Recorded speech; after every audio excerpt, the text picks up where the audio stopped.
Hello everyone, this is Samiran Methi, Senior Lecturer in Computer Engineering Department from Praveen Patil Polytechnic. I welcome you all for the final part of final chapter, that is chapter number 5. So this is a really simple question, that is difference between connection oriented, that is wired, and connectionless service, that is wireless service. So prior connection, is it required in connection oriented service? Yes, it is necessary, but whereas in wireless it is not necessary. As far as connection oriented service is concerned, it is reliable and it is unreliable in case of connectionless service. Congestion, that is traffic, is unlikely in connection oriented service, but in connectionless service it occurs likely. Lost data retransmission is feasible, that is possible. In case of connectionless it is not possible, and so on. So as far as resource allocation is concerned, need to be allocated in case of connection oriented service, and no prior allocation of resource is required. And as far as connection oriented protocol is concerned, TCP is used.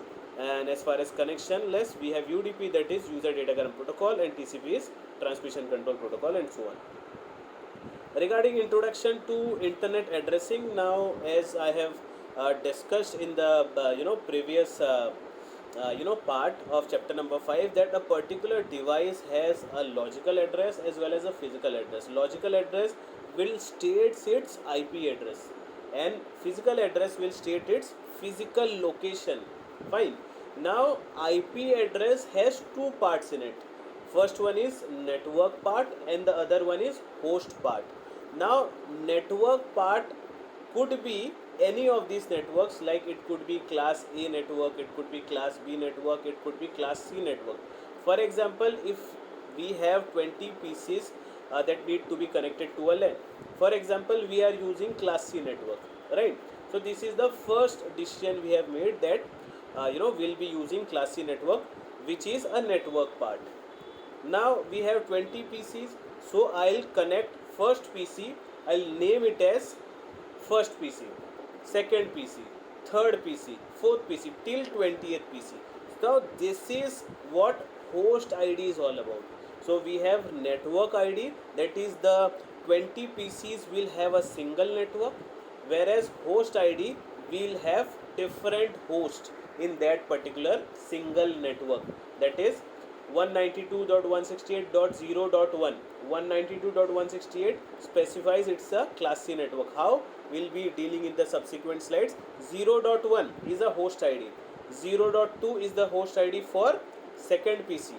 192.168.0.3. So 192.168 is similar for all the 20 PCs. It signifies a concept that each of the 20 PCs will be using a same class C network, whereas 0.1 for the first PC, 0.2 for the second PC, and so on, which signifies different host IDs for different PCs connected to a single network, that is 192.168. I hope the point is clear. So as we have discussed, IP address consists of network part and host part.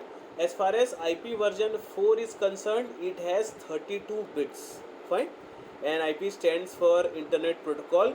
Network ID identifies the network on which a host computer can be found, and host ID specifies a particular specific device, a specific host ID for a specific device. In the sense, for other host it will be other ID.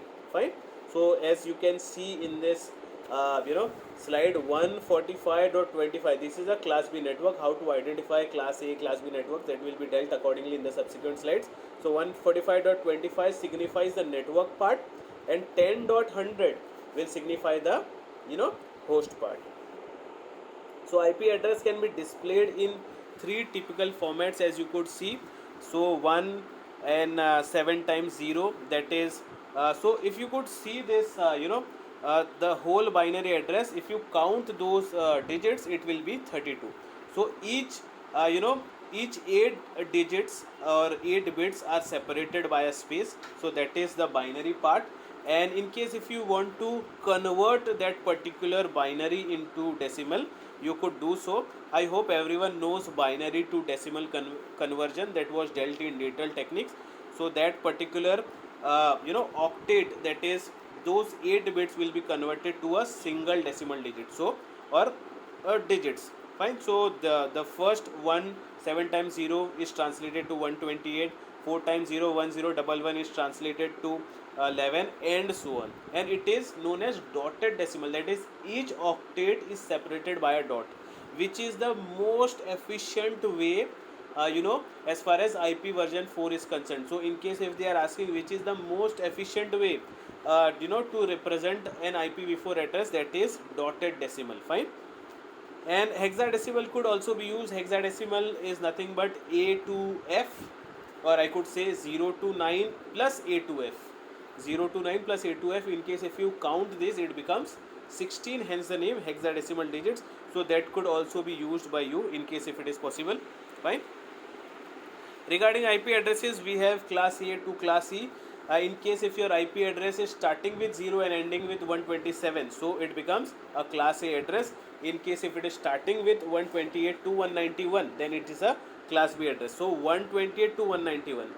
So 145 lies between 128 to 191, hence it's a class B network. In case if your address is for saying 192.168, now 192 belongs to class C address, if you could see. So 192.168 is a class C address. I hope you are able to understand how to differentiate a class A or B network. And in case if you are using binary notation, so we have identifiers for that as well. In case if your address is starting with 0, so that is your class A network. In case it is starting with 10, it is your class B network. So in case if you see this this example, it is starting with 10, so this is a class B network. I hope the point is clear. Similarly 110, 1110 and 111 is for class E networks. So this is class addressing. I hope you remember that IP version 4 address comprised of 32 bits. So for class A, 7 bits are allocated for network part, 24 bits are allocated for host part, 24 plus 7 becomes 31, and an additional 0 as an identifier, which becomes 32 bits. In a similar manner, a network part of class B has been given 14 bits, host was given 16 bits, 14 plus 16 becomes 30, and the rest 2 bits out of 32 bits will act as an identifier. Regarding class D, it is used for multicasting options, that is one to many. For example, if I want to send an address to a WhatsApp group, and that group consists of 100 members for a saying, right? So I am sending a message to those 100 members at a single time. So that is nothing but multicasting is all about. And class E is not being used currently. It has been reserved for future use. So we have seen class full addressing as class A to class E. We have seen its decimal identifier as well as binary identifier. Now we have classless addressing as well. So it has certain rules. Address in a block must be continuous. For example, if in your block there are 16 addresses, so that particular 16 addresses must be continuous. If your starting address is ending with 1, so your second address in that particular block, in the same block, should end with 2, third address should end with 3, and so on. So it should be continuous. This is the first rule. Number of address in a block must be in a power of 2. So power of 2 is 2 raised to 0 is 1, 2 raised to 1 is 2, 2 raised to 2 is 4. So what they are trying to convey is, in a block there should be those number of addresses which satisfies power of 2 conditions. So in a block there could be 1 address, in a block there could be 2 address, in a block there could be 4 address, and so on. So and the first address must be evenly divisible by the number of addresses. So what they are trying to convey is, the first address should be evenly divisible by the number of addresses. So we could consider this example to understand the broad perspective of classless addressing. So for example, if in a particular block the address is ending with 32, so the second address will be 33, the third address will be 34. So it signifies the first rule, that it is continuous, 32, 33, 34, and so on. Now number of address in a block must be in a power of 2. So the first address is starting with 32, the last address is ending with 47 minus 30. In case if you count this, it becomes 16. Is 16 the power of 2? Yes, 2 raised to 4 is 16. So again it suffices the second restriction as well. The first address must be evenly divisible by the number of address. So we have number of address as 16. The first address is ending with 32. So 32 divided by 16, we get 2 as the quotient and remainder as 0. Remainder as 0 means it is evenly divisible in the sense it suffices all the three restrictions. So this is IPv4 and its packet format. So this is the block diagram you are supposed to draw. So it has various fields like version. For example, IPv4 will have version 4. Source type is it defines the quality of service requested for this IP packet. Total length, that is 32 bits. Then we have flags. We have 3 part for flags: more fragment, don't fragment, bit 1 is reserved.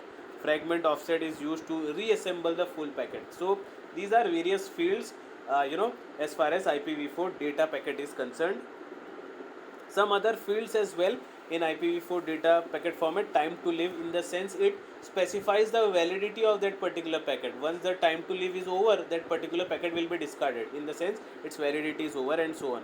Protocol defines which protocol, either it is TCP, either it is UDP, which protocol is being used by the packet.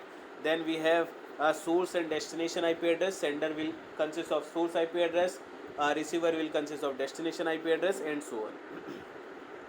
Then in a similar way, as like we have IP version 4, we have IP version 6 as well, and it has 128 bits, which sums up to length is 4 times the length of IP version 4. Fine, this is the diagram of IP version 6, and the final slide is difference between IP version 4 and IP version 6. The address space for IP version 4 is 32, for version 6 it is 128. The length of header is 20 in this case it is 40, and the number of header fields is 12 in this case. In case of IP version 6 it is 8. Checksum field used to measure error is required in IP version 4, but it is not required in IP version 6. IPsec is optional, that is with security part as far as internet protocol, that is optional. Here it is mandatory. Lack of quality of service handling, and here we have efficient quality of service handling in IP version 6, and so on. There are various points, but in exam, in case of theory, 4 points are quite sufficient. So my suggestion to you guys is go for 5 to 6 points for a better case, and in exam you are supposed to write only 4. So this was it regarding chapter number 5. This is the last video as far as your chapters are concerned. In case of doubts, you could post a comment. Thank you for watching the video. Take care. Bye.